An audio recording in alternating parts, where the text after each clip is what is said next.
2026 தமிழ்நாடு சட்டமன்ற தேர்தலில் தமிழக வெற்றிக் கழகத்தின் தலைவர் தளபதி அவர்களோட ஆசையோட, மதிப்பிற்குரிய பொதுச் செயலாளர் என் ஆனந்தண்ணன் அவர்களுடைய ஆசைகளோட திருவரங்கம் சட்டமன்ற தொகுதிக்கு வேட்பாளராக நான் நிறுத்தப்பட்டிருந்தேன்.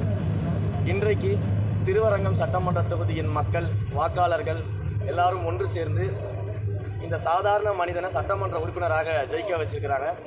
தொகுதியினுடைய வாக்காளர்கள், பொதுமக்கள் அனைவருக்கும் என்னுடைய நெஞ்சார்ந்த நன்றியை இந்த நேரத்தில் தெரிவிச்சுக்கணும்னு ஆசைப்பட்றேன்.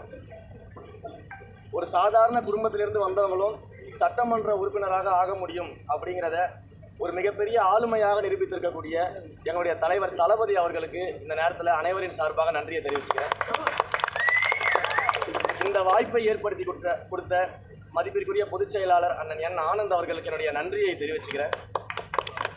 மேலும் இந்த தேர்தலில் வேட்பாளராக அறிவிக்கப்பட்டதிலிருந்து என்னோடு இருந்து கிட்டத்தட்ட இந்த தேர்தல் அறிவிக்கப்பட்ட நாளிலிருந்து பிரச்சாரத்திற்கு மிக தீவிரமாக, உண்மையாக, நேர்மையாக என்னோட தலைவருடைய வெற்றிக்காக, ஏன்னா இது ரமேஷுடைய வெற்றி கிடையாது, தலைவர் தளபதியுடைய வெற்றி அப்படிங்கிறத வச்சுக்கிட்டு என்னோடு உழைத்த கழகத்தின் அத்தனை நிர்வாகிகளும் தோழர்களும் என் கூட இங்கே பின்னாடி நிற்கிறாங்க. அவங்க அனைவருக்கும் என்னுடைய நெஞ்சார்ந்த நன்றியை நான் தெரிவிச்சுக்கிறேன். வெற்றி பெற்றிருக்கீங்க, அனுபவம் எப்படி இருக்கு? ஃபர்ஸ்ட் இது ஸ்ரீரங்கத்துக்கு என்ன செய்யணும்னு விரும்புறீங்க? ஸ்ரீரங்கத்தை பொறுத்த வரைக்கும் நம்ம விஐபி தொகுதி, ஸ்டார் தொகுதி அப்படின்னு பேசுகிறோமே தவிர்த்து 60% கிராமங்களில் இன்னும் அடிப்படை வளர்ச்சி கூட இங்கே கிடையாது.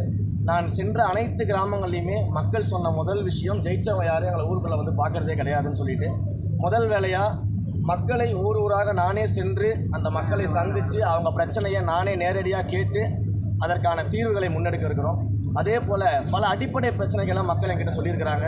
அடிப்படையில் காவிரி பாயக்கூடிய மாவட்டத்தில் குடிக்க தண்ணி கிடையாது, ரோடு கிடையாது, சரியான லைட் ஃபெசிலிட்டிஸ் கிடையாது, பெண்கள் பாதுகாப்பிற்கு குறிப்பாக சிசிடிவி கிடையாது.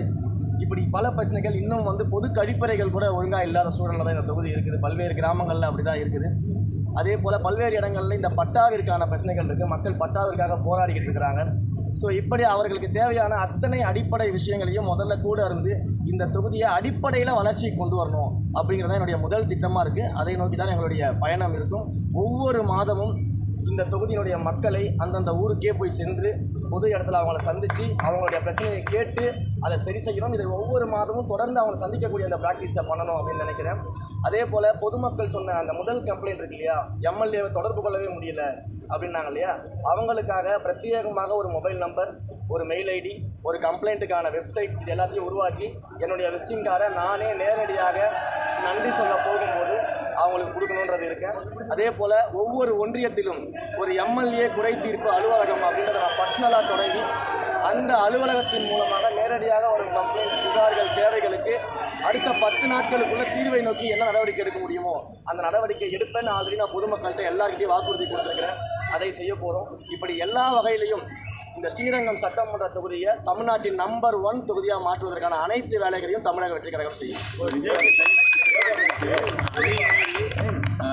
டிஎம்கே ஏடிஎம்கே எதிர்ப்பு ஓட்டுங்கிறது ஒரு பெரிய ப்ளஸ்ஸாக பார்க்கப்படுது. அதை நீங்கள் எப்படி பார்க்குறீங்க? இல்லை, இது டிஎம்கே ஏடிஎம்கே எதிர்ப்பு ஓட்டுங்கிறத விட 50 வருஷமாக 75 வருஷமாக இவங்க மக்களை ஏமாற்றி சுரண்டனதுனால நம்மளை உண்மையிலேயே காப்பாற்ற ஒருத்தர் வரமாட்டாரா, ஒரு ஆளுமை வரமாட்டாரா அப்படின்ற மக்களுடைய நம்பிக்கைக்கு பாத்திரமாக எங்கள் தலைவர் தளபதி வந்ததுனால வந்த ஓட்டு. இது எதிர்ப்பு ஓட்டு கிடையாது, மக்களின் நம்பிக்கைக்கான ஓட்டு.